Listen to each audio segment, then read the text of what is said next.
what does self-sustainable really mean? I think it means something different to everybody.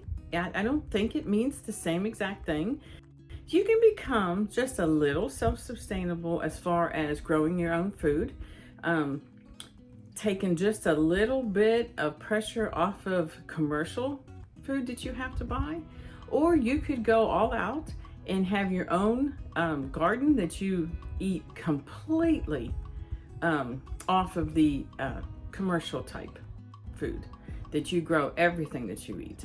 I don't think that there's one answer, and I think all of us in some way would love to be self-sustainable, that we would really like to not be so dependent on things outside of our control. And I will tell you, when you grow your own food, you have such a sense of, I can take care of myself. I can do this. Modern homesteading as we know it today is a little different than our ancestors. Our ancestors didn't have a choice. They didn't have a grocery store. They didn't have Kroger's and Publix that they could just run to and buy groceries. They had to grow or they didn't eat. And so a modern homesteading today is we take help from groceries. We take help from farmers who grow. We take help and we grow ourselves, and we do the best that we can at trying to provide for ourselves. Modern homesteading is more about improving our quality of life. If you do nothing but buy commercial type foods that have possibly chemicals and things in it that could hurt your body, then growing your own food is actually improving your quality of life. And it's doing so many other things for you. It is improving your mindset. I mean, when you start becoming just a little bit self-sufficient, it's amazing the change that happens in your mindset. You become so much more, what I want to say, confident and happy, content. You just become more at peace with your life and yourself. When I talk to people and they ask me, how do you do this? How do you get started? It's too overwhelming. Don't let it overwhelm you. Start with one small thing. Whether you live in an apartment, whether you live on a farm, acreage, in a condo, start with one small thing. Grow one tomato plant, a slicing tomato plant, and then you have sliced tomatoes all summer. You just had a form of self-sustainability. If you have a piece of land, maybe grow 10 tomato plants the first year, grow them, harvest them, can them, and do it and learn from it. And next year, maybe add in basil, maybe add in a jalapeno pepper plant. And then you can maybe make salsa. And so you've taken it a step farther. You have learned so much in the last year. You applied it to the second year. The second year, you have really understood the art of growing and putting up from what you've grown. It's amazing. It is just, it's enlightening. It's refreshing for you.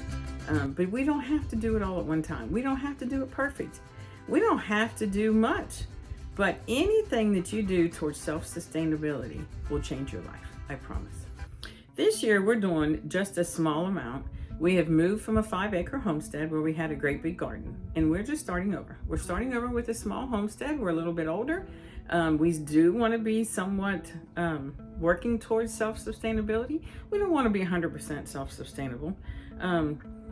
We just don't want to be. It's a lot of work, and we're a little bit older. And I just don't think that is in our wheelhouse now, but we do want to grow some of our food. So this year I have planted tomatoes. I probably have about 10 tomato plants. I probably have about 4 pepper plants. I do have dill planted because we really enjoy dill. I have oregano planted and I have basil planted. And I have planted a couple of zucchini squash. So we will see how that goes. I've never been very good at squash, but we'll see how it goes. And so that's what we're doing this year. We're keeping it kind of low key. I do have 4 hens. And so we are trying to provide our own eggs that way. I am not feeding them as much commercial food as I typically would. I've had hens before. I'm trying more of an approach of feeding them fermented grains. And I just had a suggestion to make beans and pasta, and I am trying that to help get their protein level up. But I'm trying to stray from the commercial feed for several reasons. It's expensive, first of all, and they do use chemicals. Organic is almost unreachable, and so and plus I already cook. I'm already in here. I'm already cooking.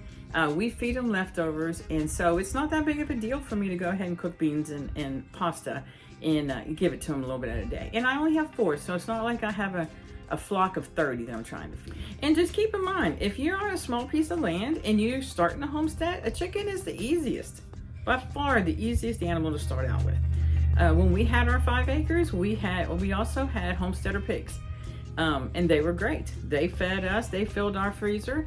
What we would do is we usually had 4 at a time, and we would sell at least 2 of them to other people, which would pay for our 2 to be harvested. Both of them for like pork loins and things like that. And then everything else was ground into ground pork, and then we made our own sausages. So we've already done that, and we may get a pig here. I'm not sure, but it's not gonna be right away.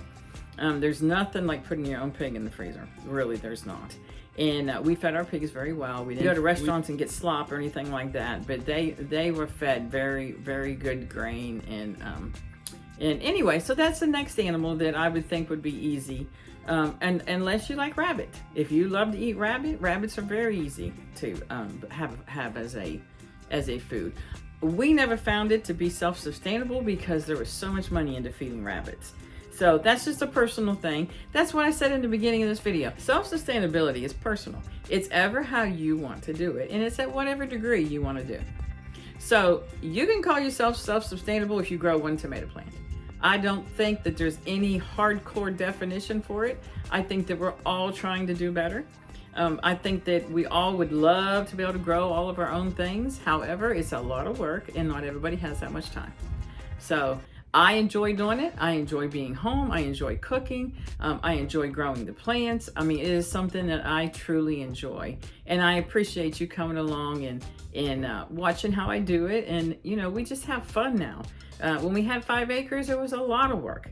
Now we just have fun. We enjoy it. We take a day at a time, and we thank God for everything that we have. If you enjoy this content, please think about subscribing and liking my videos. That helps me to go ahead and encourages me a lot. It encourages me to go ahead and keep making videos, knowing that somebody is getting something out of them. And that tickles me because I do have some things that I just want to share. And I think there's people out there that maybe want to hear. If you like the videos, please subscribe. Take care. God bless.